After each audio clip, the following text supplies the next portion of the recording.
আজ বাংলাদেশ একটি গভীর সংকটময় মুহূর্তের মধ্য দিয়ে যাচ্ছে।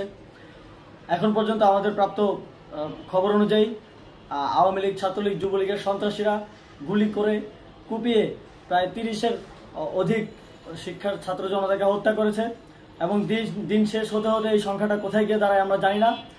এরই প্রেক্ষিতে আমরা একটি সিদ্ধান্ত নিয়েছি, আমাদের একটি জরুরি সিদ্ধান্ত মোতাবেক আমাদের যে 6 তারিখের যেই লং মার্চ টু ঢাকা কর্মসূচি ছিল সেটাকে আমরা একদিন এগিয়ে নিয়ে এসেছি, অর্থাৎ আগামীকাল 5ই অগাস্ট সারা দেশের মুক্তিকামী জনতাকে ঢাকার উদ্দেশ্যে রওনা হওয়ার জন্য আমরা আহ্বান জানাচ্ছি। যারা পারবেন, যাদের পক্ষে সম্ভব হবে, আজ রাতেই আপনারা ঢাকার উদ্দেশ্যে রওনা হয়ে যান। আমরা আগামীকাল সারা দেশের মুক্তিকামী জনতাকে ঢাকায় আসার আহ্বান জানাচ্ছি। বিশেষ করে ঢাকার আশেপাশে যে জেলাগুলো আছে আপনারা দায়িত্ব নিয়ে মসজিদের মাইকে ঘোষণা দিয়ে যাদেরকে পাবেন সবাইকে নিয়ে ঢাকার উদ্দেশ্যে রওনা হন। এই লড়াই আমাদের জন্য একটি চূড়ান্ত লড়াই। আমরা চূড়ান্ত ঘোষণার জন্য প্রস্তুত, আমরা গণভবনের দিকে যাত্রার জন্য প্রস্তুত এবং সেই উদ্দেশ্যেই আপনারা সবাই ঢাকা আসুন। আমরা আপনাদের সবাইকে নিয়ে আমাদের চূড়ান্ত দাবি আদায়ে এগিয়ে যাব। আমি জানি না সমন্বয়করা আজকে রাতে বেঁচে থাকতে পারবে কিনা, কিন্তু আপনাদের উপর আমরা এই দায়িত্ব দিচ্ছি। আপনারা সবাই নিজ দায়িত্বে ঢাকায় আসবেন আগামীকাল এবং পরশু পরিস্থিতি বিবেচনা করে পরশু গণভবনের দিকে 4 দিক থেকে আমরা রওনা হব।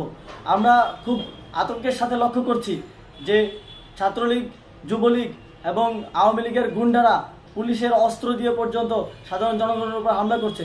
কিন্তু একটি সুখের খবর হচ্ছে সারা দেশের বিভিন্ন স্থানে সেনাবাহিনী ছাত্র জনতার পক্ষে দাঁড়িয়েছে, আবার কিছু কিছু জায়গায় যেমন মিরপুর ও মোহাম্মদপুরে সেনাবাহিনী ছাত্র জনতার বিপক্ষে দাঁড়িয়ে গুলি চালাচ্ছে।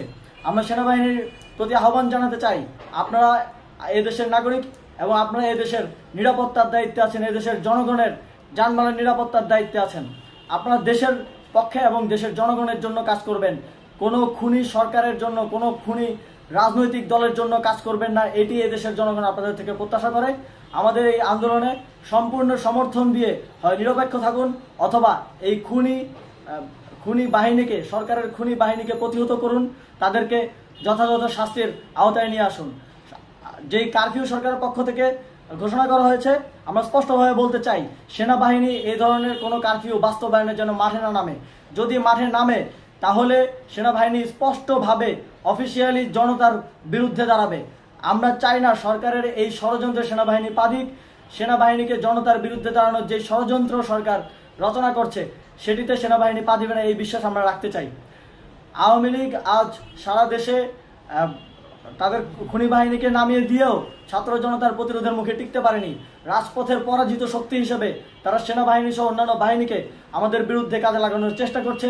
এই চেষ্টাকে, এই ষড়যন্ত্রকে ব্যর্থ করতে হবে এবং আগামীকাল সারা দেশে মসজিদে মসজিদে ঘোষণা দিয়ে ঢাকার উদ্দেশ্যে আপনারা রওনা হন। প্রত্যেকটি পরিবার থেকে অন্ততপক্ষে একজনকে ঢাকার উদ্দেশ্যে রওনা করে দিন, এই ইতিহাসের সাক্ষী হতে, একটি নতুন বাংলাদেশের অভ্যুদয় ঘটানোর একজন কর্মী হতে।